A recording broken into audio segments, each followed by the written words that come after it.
अल्हम्दुलिल्लाह कफ़ा वसलामुन अला इबादिल्लज़ीना इस्तफ़ा अम्मा बाद अऊज़ु बिल्लाहि मिनश शैतानिर रजीम बिस्मिल्लाहिर रहमानिर रहीम व हाज़ा किताबुन अंज़लनाहु मुबारकुन फत्तबिऊहु सदक़ल्लाहु मौलानाल अज़ीम।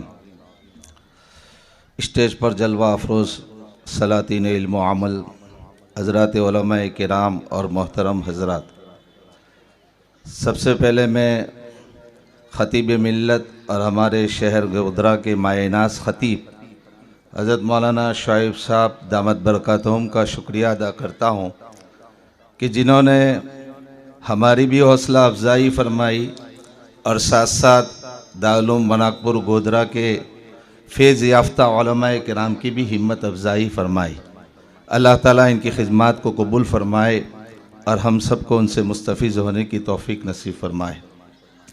मोहतरम हज़रात, अल्लाह ताला ने इस किताब को मुबारक कहा है और मुबारक का जो लफ्ज़ होता है उसका माना सरसब्ज़ शादाबी होती है और ज़ाहिरी बात है कि खुशियों के मौके पर यह लफ्ज़ इस्तेमाल किया जाता है।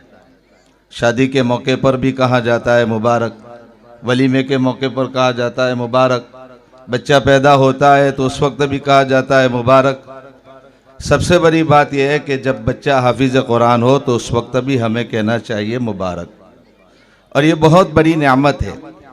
अल्लाह ताला की तरफ से हम पर जो नेमतें उतरी है उनमें सबसे बड़ी दो नेमतें हैं, एक है कुरान करीम है कलामुल्लाह और एक है रसूलुल्लाह। ये दोनों रूहानी नेमतें हैं। कुरान करीम के अंदर सूरह रहमान के अंदर अल्लाह ताला ने रूहानी और मादी दोनों नेमतों का जिक्र फरमाया है, लेकिन सबसे पहली जो नेमत का जिक्र फरमाया अर्रहमान अल्लमल कुरान, ये रूहानी नेमत, और ये रूहानी नेमत के अंदर कुरान करीम सबसे बड़ी नेमत है। इसकी आज़मत के बारे में जनाब रसूलुल्लाह सल्लल्लाहु अलैहि वसल्लम की एक हदीस है कि अल्लाह ताला ने दुनिया को पैदा करने से 1000 साल पहले फरिश्तों के सामने सूरह ताहा और सूरह यासीन की तिलावत फरमाई थी। फरिश्तों ने जब इन दो सूरतों को सुना तो एकदम मचल गए और उनकी ज़बानों से बेसाख्ता दुआया जुमला निकले, और वो दुआया जुमले क्या थे? उम्मत के लिए भी थे, हामिलीन कुरान के लिए भी थे, और जो है उस ज़बानों के लिए भी थे जिन ज़बानों से इसकी तिलावत की जाएगी और की जा रही है।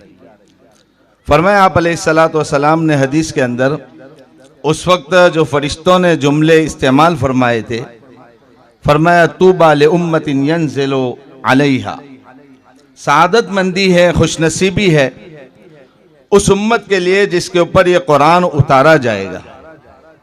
इसी तरह दूसरा जुमला आपने फरमाया कि तूबा ले अजवाफिन अलैहा तहमिलु अलैहा, खुशनसीब है, सादत मंदी है उन कुलूब के लिए जिन कुलूब के अंदर ये कुरान अल्लाह ताला रखेगा। मुराद हामिल कुरान है, हाफिज कुरान है, जिनके सीनों के अंदर अल्लाह ताला ने इस कुरान करीम को महफूज फरमाया है। इसी तरह तीसरा जुमला आपने फरमाया था कि तूबा ले अलसिनतिन ततकल्लमु बिहा, खुशनसीबी है, सादत मंदी है, मुबारकबादी है उन ज़बानों के लिए जिन ज़बानों से ये कलाम पढ़ा जाएगा। हमारी ज़बानें वाकई ऐसी नहीं है, हमारी ज़बानें गंदी है, हमारी ज़बानें मासियत से भरी हुई है, हमारी ज़बानों से झूठ निकलता है, हमारी ज़बानों से गीबतें होती है। वाकई अल्लाह का कलाम एक ऐसा कलाम है कि सच्ची बात तो यह है कि ये ज़बानें इसके लायक नहीं है कि वो अल्लाह के इस मुअज़्ज़ज़ कलाम को पढ़ सके। ये तो अल्लाह का करम है, अल्लाह की रहमत है, और अल्लाह की रहमत क्यों न हो, खुद जो है अर्रहमान अल्लमल कुरान कहा कि अल्लाह ने ये जो दौलत हमें दी है कुरान की, वो सिफत रहमान की बुनियाद पर दी है, वरना हमारे सीने भी इस काबिल नहीं है, हमारी ज़बानें भी इस काबिल नहीं है कि हम अल्लाह के इस मुअज़्ज़ज़ कलाम को हमारी ज़बानों से जारी कर सके जो ज़बानें गंदी है। ये तो अल्लाह का करम है, जनाब रसूलुल्लाह सल्लल्लाहु अलैहि वसल्लम का सदका है कि अल्लाह ताला ने हमें हमारी ज़बानों को इस पर जारी फरमाया है।